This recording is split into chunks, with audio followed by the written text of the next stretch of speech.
Chapter 17, Kathmandu, Nepal. July 1971. I'm at the border crossing from India to Nepal. I step down from the bus and stand in line with the other travelers to clear Nepali immigrations and customs. I show my passport and get stamped. Welcome to a hassle-free entry into Nepal. My visa is good for 15 days, but they have the option to extend twice for 5 additional days at a time. I'm going to spend the month of July in Kathmandu, Nepal. Wow. I'm traveling to the highest hippie haven nestled in the Great Himalayas, the biggest chain of mountains on the entire planet. It's all just so incredible. I board a Nepalese bus, and the journey continues ever on through the jungle-like mountains and the plush valleys of Nepal. I'm tired and weary from the constant travel and lack of sleep, but I'm also re-energized with anticipation now that I'm finally in Nepal. I stare out the window of the rickety bus as we move through the rugged terrain. The snow-covered mountaintops are blocked by low-hanging clouds. The variety of foliage and leafy greenery is much like in India. I've been reading a little book of quotes from Alan Watts that I purchased in New Delhi. Mr. Watts' Zen mind, thoughts are good for me. I am open to learn, grow, and evolve. I'm open to a new influx of knowledge on mind and soul spirituality. I'm to spend my times in Nepal as an amateur hippie philosopher, perhaps philosophizing on the cosmic high life. Our bus finally rolls into the sprawling Kathmandu Valley that is home to the city of Kathmandu. I leave the bus with my gear and proceed to a nearby hotel with Roger and Richard, my companions on the long road from Mashhad, Iran. Here we are. I've arrived in hippie heaven. The sounds of rock music are playing in many restaurants and clubs sprinkled amongst the squares and temples of Kathmandu. The smell of hashish often tickles the nose.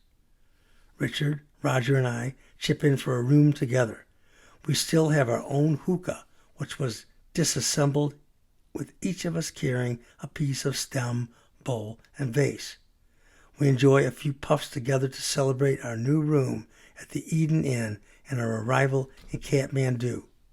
My mates are preoccupied with their gear and unpacking, using the bathroom facilities and other things, so I wander off by myself around the area to check out the wonders of Kathmandu. I follow the winding streets until I'm led right up to a Buddhist Hindu temple. I backtrack and follow the winding roads once again, only to end up at another temple.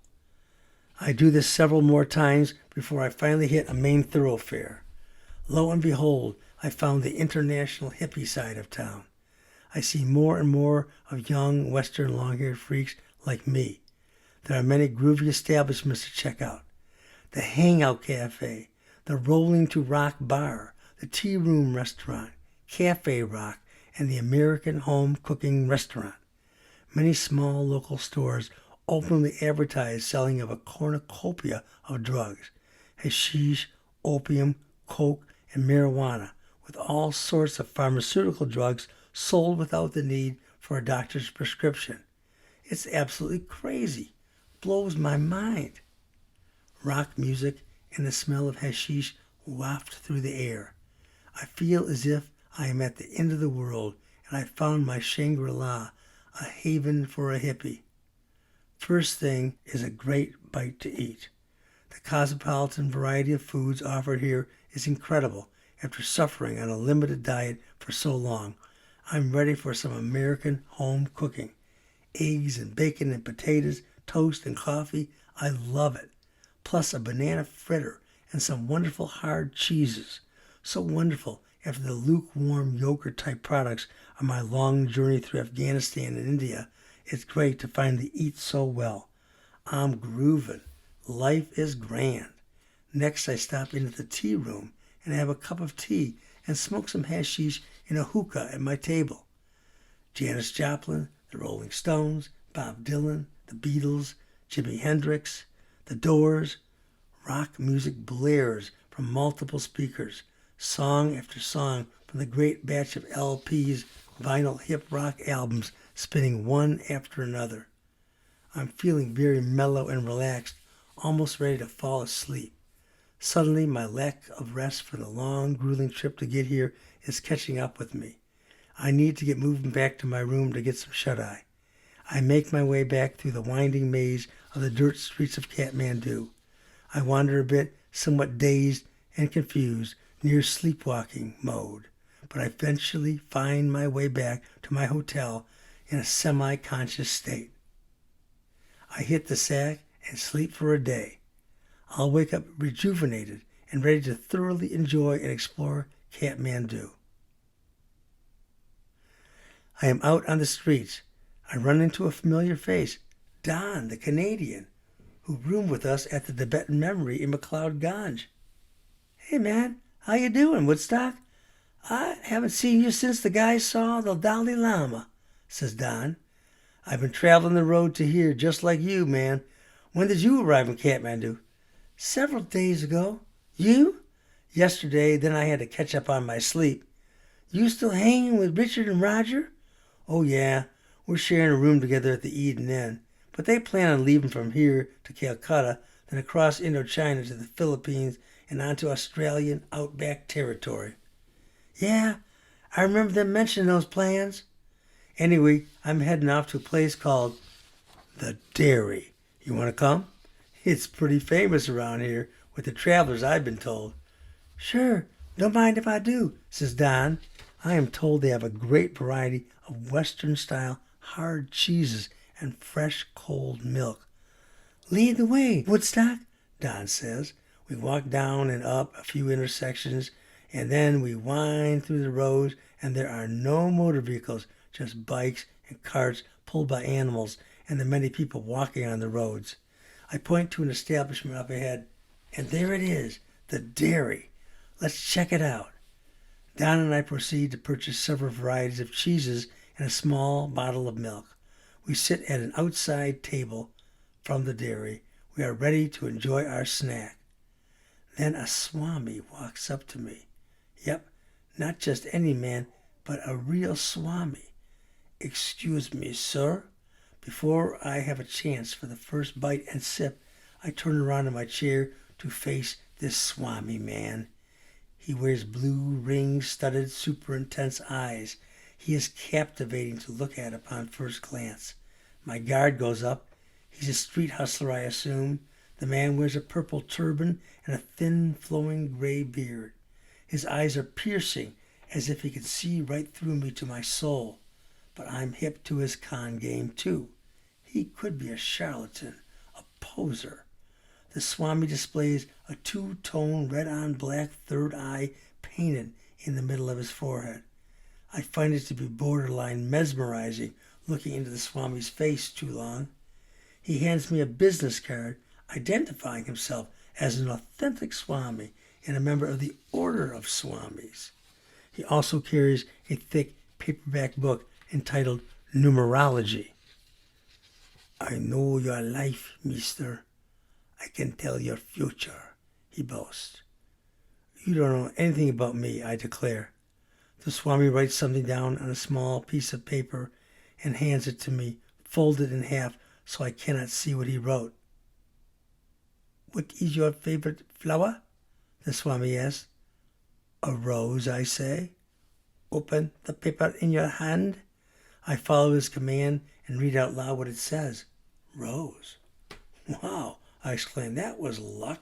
You can't do that again. The Swami writes something down on another small, fresh piece of paper. Then he folds it up twice before handing it to me. What is your favorite number? I pause a bit as I look deep into the man's dark eyes behind all that makeup. I've got to admit he does have the look of an Indian sage, very exotic and esoteric. 7, I say. Then I unfold the paper in my hand to reveal the number 7 written down. One more time, I request. The Swami quickly jots something down and hands me another folded paper. What is your favorite color?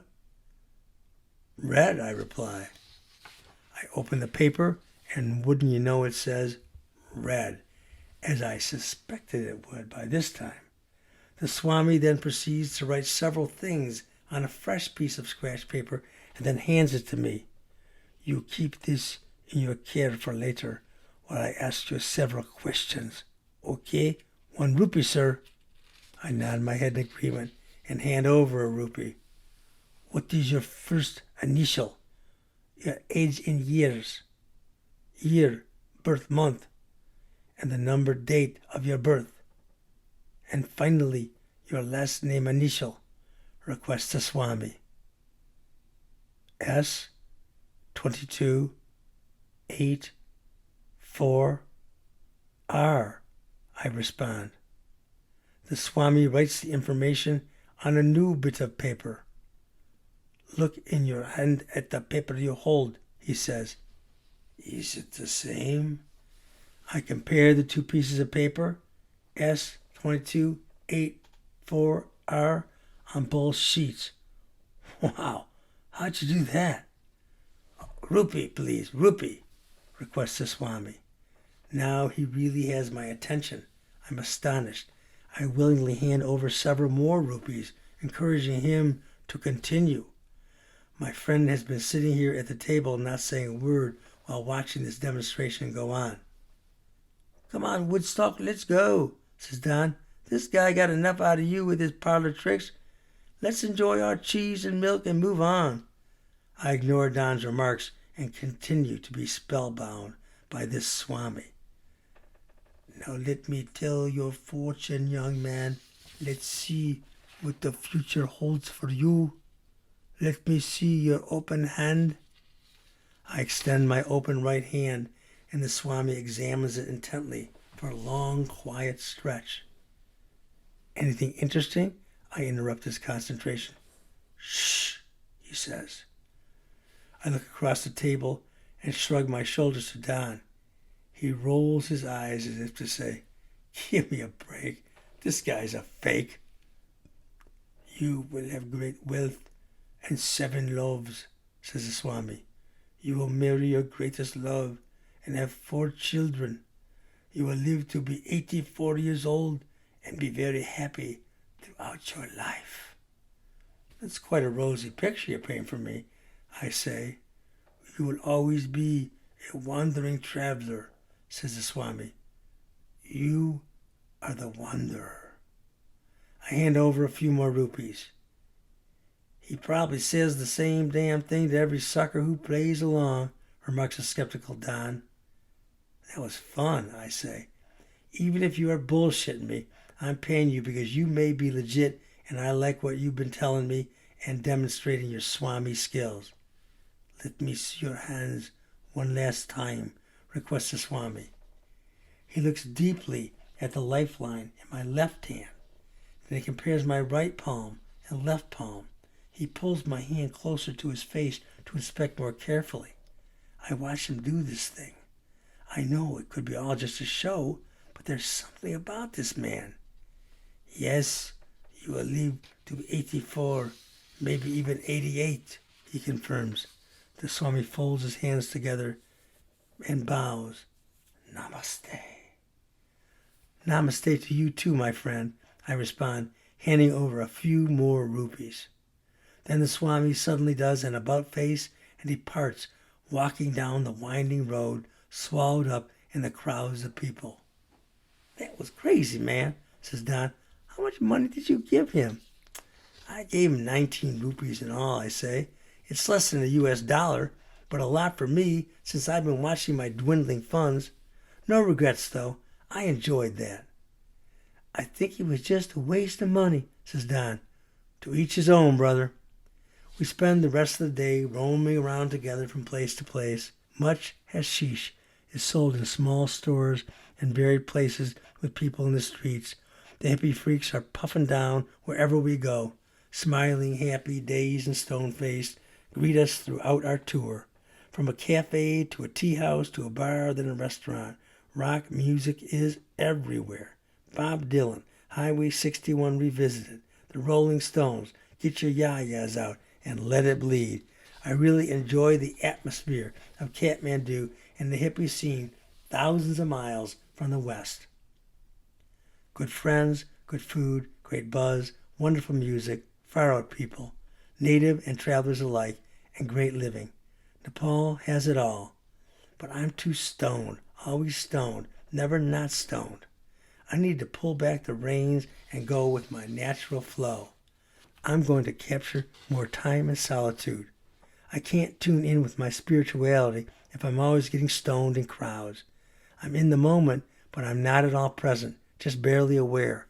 I'm going to read some more from Zen Master Watts and the Bhagavad Gita. Sometimes getting buzzed all the time can be a distraction. I aim to arrive at a balance of karmic equilibrium in my experiences. With these thoughts in mind, I head off on a wandering walk.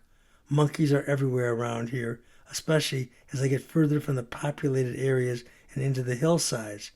In fact, there is a monkey temple called Swambhu. I've heard so much about it from others that I'm excited to finally check out the monkey temple for myself. Swambhu is located high on a hill just outside of town. As I trek closer to the grounds, monkeys appear everywhere. Near the top of the hill, I take a seat and watch literally hundreds of monkeys swinging through trees and playing around. What a rousing racket of noise they collectively create. I spend several hours on an adjoining hill by myself, meditating now and then, while enjoying the great shows of social interaction amongst the Swambhu temple monkeys. I'm out walking the winding streets of Kathmandu by myself once again today. The pockets of hippie freak scenes around here just blows my mind. I can't get used to it. It's too much. Surreal. I suppose if I lived here all the time, I'd get used to it, but as a visitor, it is hard to grasp the reality of this place. All these crazy, outlandish freedoms that Western types enjoy here are conversely nestled into the dichotomy of a culture of sweet, gentle Nepalese natives practicing their own brand of hybrid Buddhist Hinduism. It seems as if there is a multicolored temple reaching high in the sky for every Hindu god to be found somewhere around these environs of Kathmandu. And within all this native cultural spirituality is the roving band of hippie trail travelers, providing a constant influx of new foreign faces. Kathmandu is the Shangri-La to us intrepid hippie freaks. Many of them choose to make a life of it out here, if only our visas did not force us to move on. Kathmandu must be the ultimate hippie high guy mecca of all the stops on the hippie trail. What a wondrous, gentle, comfortable place to hang out.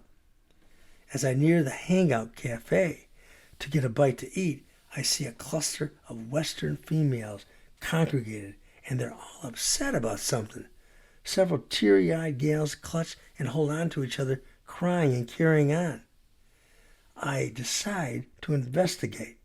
What's going on, ladies? Everything okay? What's the problem? Jim Morrison of the Doors died in Paris a couple of days ago, blurts out one of the girls.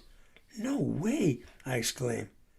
The ladies are all nodding their heads, looking at me. It's true. The lead singer of the Doors is dead. I join in the group grief as we collectively mourn the passing of a well-loved rock star. I feel a special loss having seen the Doors in person early on in my career as a hippie. I meet Rosalia, Ariadne, and Sabina, 3 beautiful brunette upper-class hippie girls from Milan, Italy. I also meet 2 English chicks, Debbie and Sue from London. And much to my surprise, I'm reunited with the 2 stunning Scandinavian hippie chicks, Corinne and Ingrid. Woodstock, is it you? Beams Corinne. We hug, then Ingrid and I hug.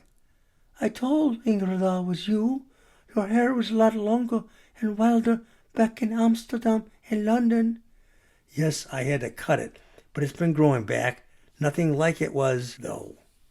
The cluster of ladies and I proceed to get a big group table at the Hangout Cafe. I buy a round of tea and pastries for the table. The Doors' Come On Baby Light My Fire plays in the background. Ingrid sits right next to me and scooches in close to put her head on my shoulder. Then Corinne snuggles on the other side. Wow, what just happened? What is happening? Each of us at the table take turns puffing on the hookah filled with a mixture of marijuana and hashish. It's so sad, says Ingrid. We lost Jimi Hendrix on September 18th last year in London, then Janis Joplin a few weeks after Jimmy. And now Morrison, I say. 3 rock and roll giants in less than a year. And they all died at the age of 27. The song changes to Roadhouse Blues by the Doors. Keep your eyes on the road, your hands on the wheel. Yeah, we're going to the Roadhouse. We're going to have a real good time. All of us at our table sing along to the words, mixed emotions. Girls find it easy to cry in public without inhibitions. My table of teary-eyed singing mourners has me on the verge of busting loose too. Let it roll, baby roll. Let it roll, baby roll. Let it roll all night long. It's sad to lose another great one, I interject. So long, Jim Morrison. I raise my cup in the air. Corinne, Ingrid, Debbie, and Sue follow suit, followed by the Italian girls. We collectively clink our cups in memoriam to the fallen rock star. When I woke up this morning, I got myself a beer. The future's uncertain, and the end is always near. The 3 Italian women leave the cafe together. They're followed soon after by the English gals, Deb and Sue. Now I'm alone with the Scandinavian Dewey. At Woodstock we met first in Amsterdam with the hog farm, right? Inquires Ingrid. Yes, the night of the flower party and wavy gravy, I reply. That was so fun, Corinne adds. That wavy guy is very funny. The 3 of us chuckle together, recalling the clown antics of the front man for the Hogsters. He was at Woodstock when I was there in August of 1969, almost 2 years ago. I was really excited when I was reunited with the Hogsters in Amsterdam. We're going to fly back to India and meet up with the bus caravan in Benares when we leave Kathmandu, says Ingrid. Maybe I'll hook back up with a hog farm in India, too. How did you know the hog farm is in Benares right now? I inquire. We've got friends riding on the bus. We're flying there from here in a few days. Ingrid and I are going to hang out with the traveling commune along the Ganges River in India. Then it's back to Europe and the start of school before autumn, says Corinne. So your time is running out here in Nepal then. How long have you 2 been here? 12 days. It's been fun, replies Ingrid. Corinne smiles and nods in agreement. Yeah, up until this news about Jim Morrison's death in Paris, I say. Oh, don't get us crying all over again. We just fixed our makeup, says Ingrid. The girls invite me to their room at their hotel. We leave the cafe together, 1 woman on each arm, strolling down the streets of Kathmandu. I'm on cloud 9. How is this happening to me? Must be my lucky day. We arrive at their place and go into the room. Ingrid rolls a joint and lights it up. Corinne passes each of us a can of beer from their mini fridge. It's obvious these little rich girls travel in style, jetting from place to place. They have their own portable record player. Corinne puts on an album of the Doors. L.A. Woman blares from the tiny speakers. The 2 chicks start jumping up and down on the bed like little kids. Then they slowly strip tease, flicking their clothes at me. Short shorts, blouse, bras, and finally panties. They continue bouncing on the bed together in the buff. What a turn-on. I drink my beer and hit the joint with a big, wide grin plastered on my face. Ingrid is a blonde-haired, shoulder-length, short, and voluptuous woman. Corinne wears long blonde tresses down her back and is tall and slender. Both these women possess beautiful, sexy bodies, buxom breasts, firm butts and hips. My lustful nature is on high alert. I'm about to make every guy's fantasy into my own personal reality. Lucky me. Then the 2 Scandinavian women start to passionately make out while rolling around clutching at each other on the bed. I'm spellbound, watching the two of them carry on. The girls stopped kissing and looking at me, watching them. They both motioned to come here with their index finger. I instantly peel off my clothes and make a quick dash and dive into the center of the bed between them. I've got boobs and buttocks, legs and lips all over me. The music blares. Mr. Mojo rising, Mr. Mojo rising, Mr. Mojo rising, Mr. Mojo rising. Got to keep on rising, Mr. Mojo rising, Mr. Mojo rising. I'm experiencing a sexual nirvana moment. The bliss is so surreal. I detach from myself as if I'm a third eye. With this detached, objective awareness, I watch myself from above, observing the carnal sexual relations I'm having with these two sexy women. The fires of our individual energies combine into a feverish, molten, hot stream of emanating waves. Then I lose my objective awareness and snap back into myself. The intensity is beyond my ability to hold back. With a sudden release, I'm relieved. And we're just getting started. I'm ready to go all day long. The girls lay side by side in the bed as I playfully switch back and forth performing cunnilingus. We carry on like this for the next hour or so until I bring them both to climax. First Ingrid, then Corinne. Wow. And we're just getting started. We take a short break to have some drinks and puffs, then it's back to the bed for more threesome activity. What a good time party. I hang with Corinne and Ingrid for the final 3 days of their stay in Nepal. We barely leave the hotel room during that time except to get a quick bite to eat. Then we're back at the lovemaking and sexual gymnastics.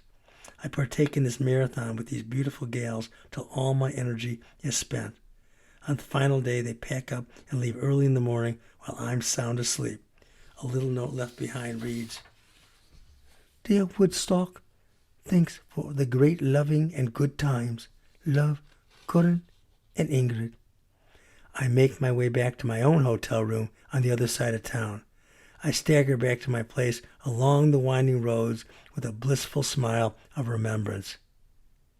Hey, Woodstock, says Richard, where have you been? We've been worried about you. It's a long story. I'll fill you in later after I get some breakfast and some more sleep. The short of it is, I've been hanging with some women, having great times. I say with a smile and a wink. I'm so beat that I skip breakfast and go straight to my room and sleep all through the rest of the day. The next morning I wake up in a stupor. What just happened to me? The great moments are all over so quick. I yearn for the companionship of Ingrid and Corinne. Those two left me with memories to last a lifetime. Wow, did that really happen to me? I get up from the bed, take a shower, then make my way to the American home cooking restaurant, where I enjoy a nice breakfast as I am lost in my roaming thoughts of the great sex I experienced.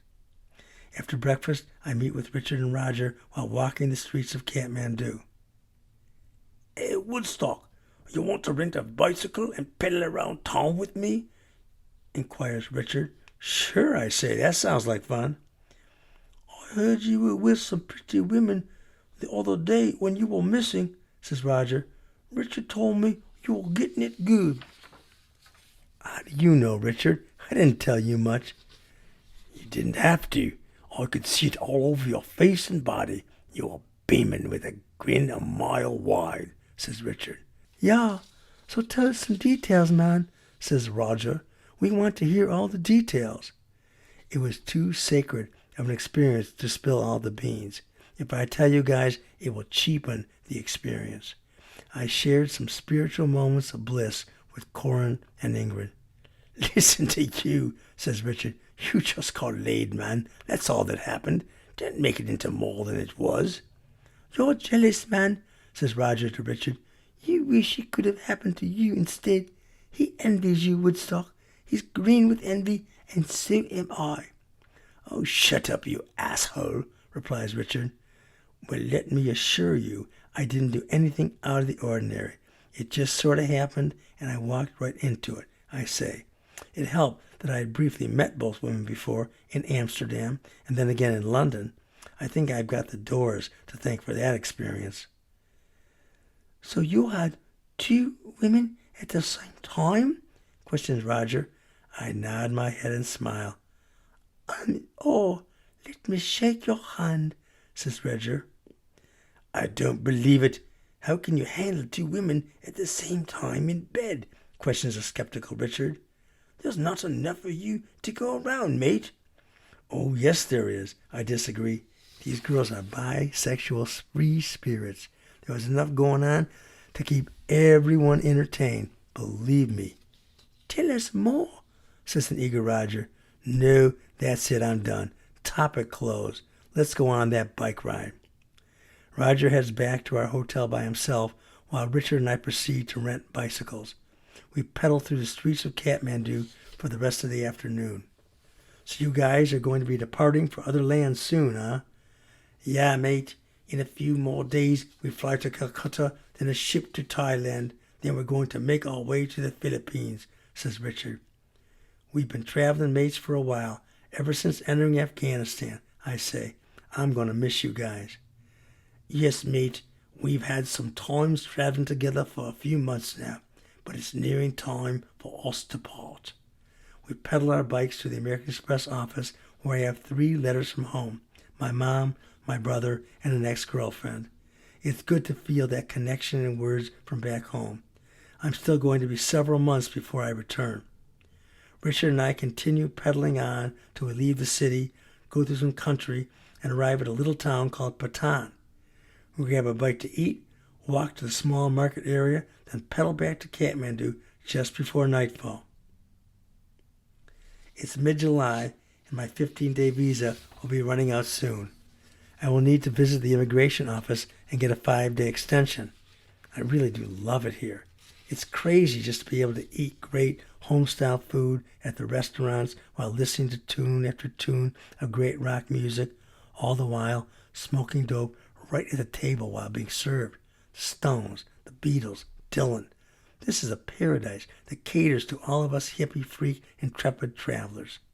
The Kathmandu Valley in the Himalayas of Nepal is a magical place. Mount Everest isn't too far from here either, as the crow flies, but I have no plans to visit that big boy. The ancient pagoda temples that line the streets and dot the Kathmandu Valley give this land a very unique setting. There is such beauty to this place. It softly rains here each day because it is technically still the monsoon season, but it is mostly sunny and bright. Nature is green and lush within 5 minutes out of the city in any direction. I am in the midst of a paradise, living the life of a hippie in Kathmandu. Richard and I are packing up to go out of town, 15 miles east of here to the village of Dhulikhel. We board a bus and roll on down the valley. We exit the bus in Dhulikhel and get a room for a couple nights. We're staying at a rustic country inn. The rooms are furnished with oriental beds, placed on the floor with low lights and straw mats. Richard and I came here because the word on the street is that you can see some incredible views of the mountains. We go for a wandering walk till we find a place on a bluff to take in a full panoramic view. Every once in a while, one of the big boys appears through an opening in the cloud formations. A sight line opens up in the sky, and we glimpse the full majesty of a chain of mountain peaks. We ooh and ah, laughing in astonishment at the sheer glory of the incredible height of the Himalayas right up close. The next morning, we get up at 5 and rush to our bluff in the pre-dawn early darkness so we can witness a sunrise. However, the whole valley is shrouded in clouds.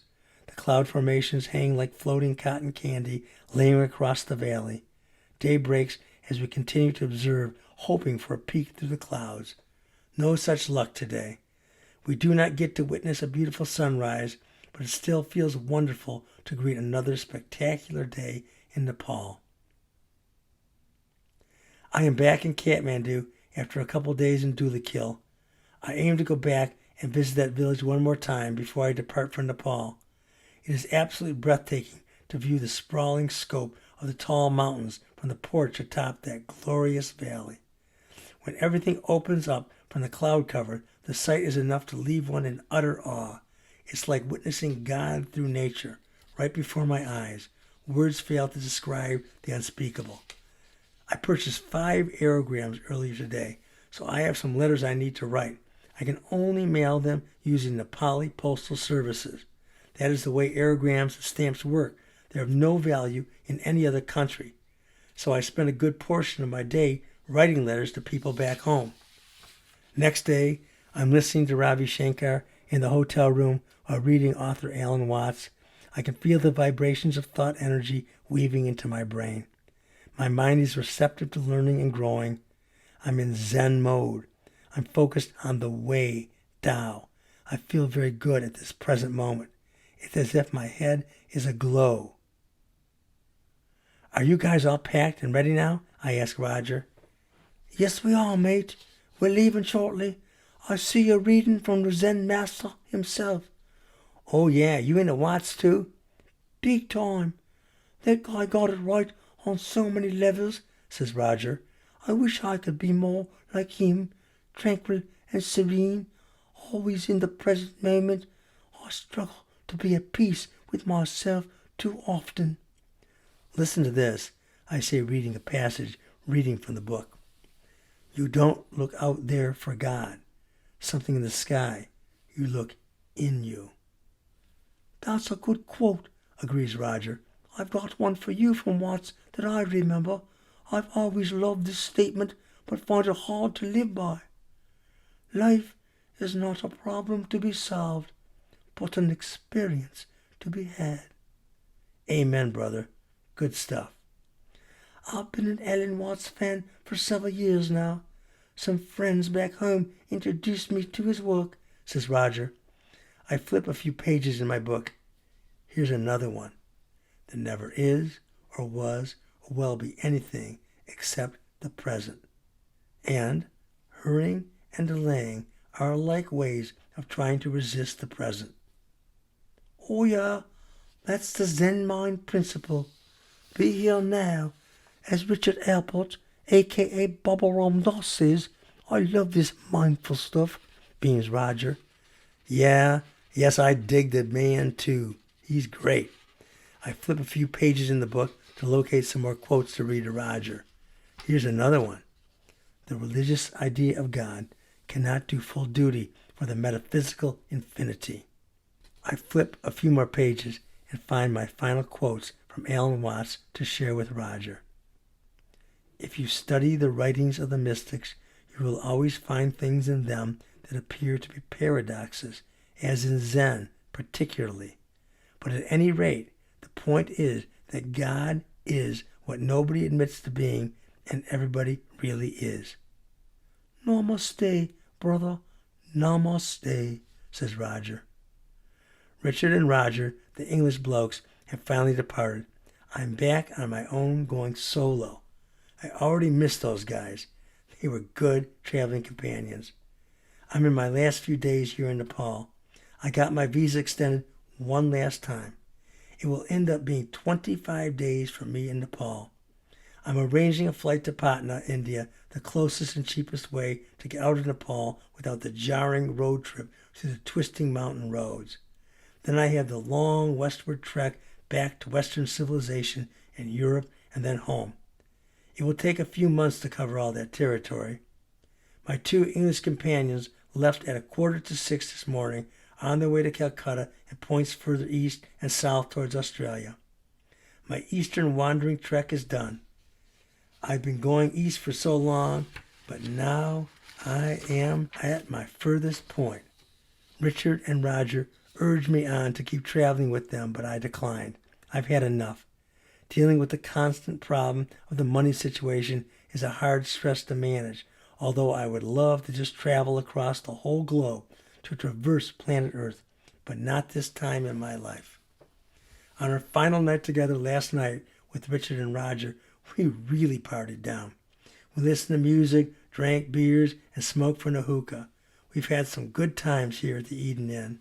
These guys have been with me since the very start of my eastern epic of entering Afghanistan. We made a good traveling crew. They left so early, and I was still half asleep, still high and out of it, that the quick goodbye meant little. I'm taking a final trip to Dulikil today. I need one more try at capturing the stunning beauty of the Himalayan mountain chain.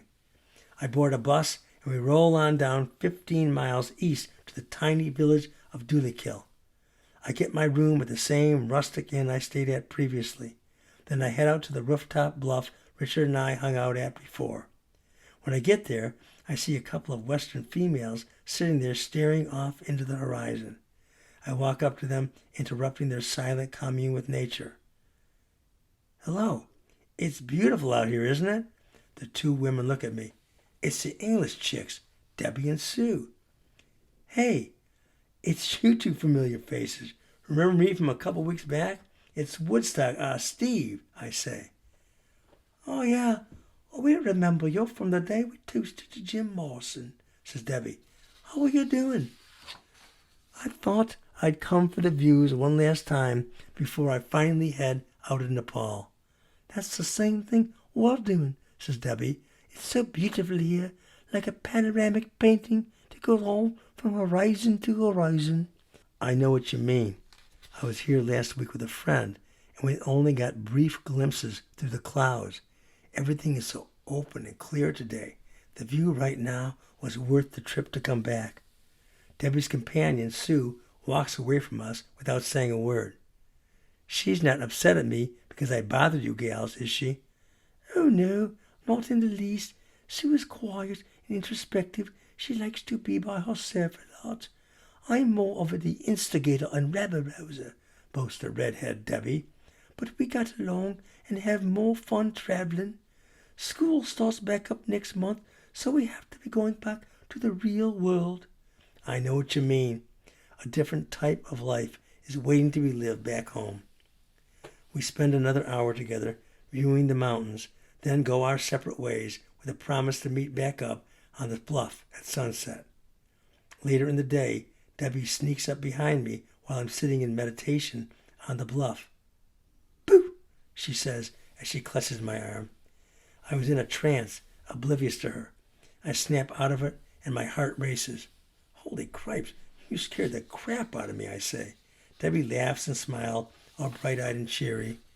"Here, I've got something to share with you." She hands me a little blue blotter dose of acid. I haven't done any of this since Morocco. My experiences with acid have been a little shaky, so I take the blotter with some hesitation. "It's good. It might be mescaline," she says. "You won't freak out." I put a square wafer on her tongue, and she puts a wafer on my tongue. We stand there together, holding hands on the bluff, gazing out at the majestic cathedral of mountain peaks. At the dazzling sunset, my senses feel at one with my surroundings. I am at one with the energy of the planet, its people, and all living things. It's an honor to be a participant in creation. I am that I am. "What is it that you have in your hands?" inquires Debbie, breaking the long silent spell. "These are the 24 red quartz stone beads I bought earlier today in Kathmandu before I boarded a bus to come here. This raggedy man was sitting on the side of the road with a little girl selling these amongst other things on a dirty cloth laid on the ground in front of them. The beads really caught my eye.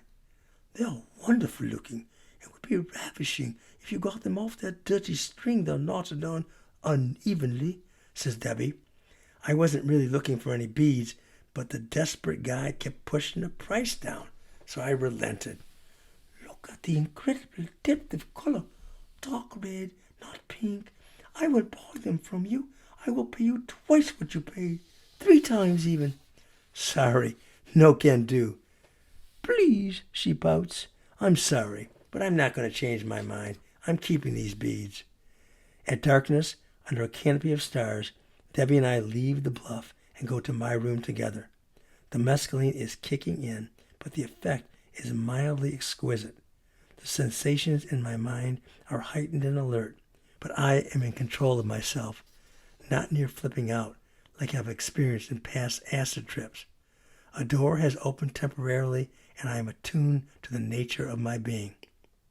One thing leads to another, and before you know it, we are making out in the buff and having sex. The experience is otherworldly. We are like 2 energetic spark plugs firing off. Our lovemaking is electromagnetic.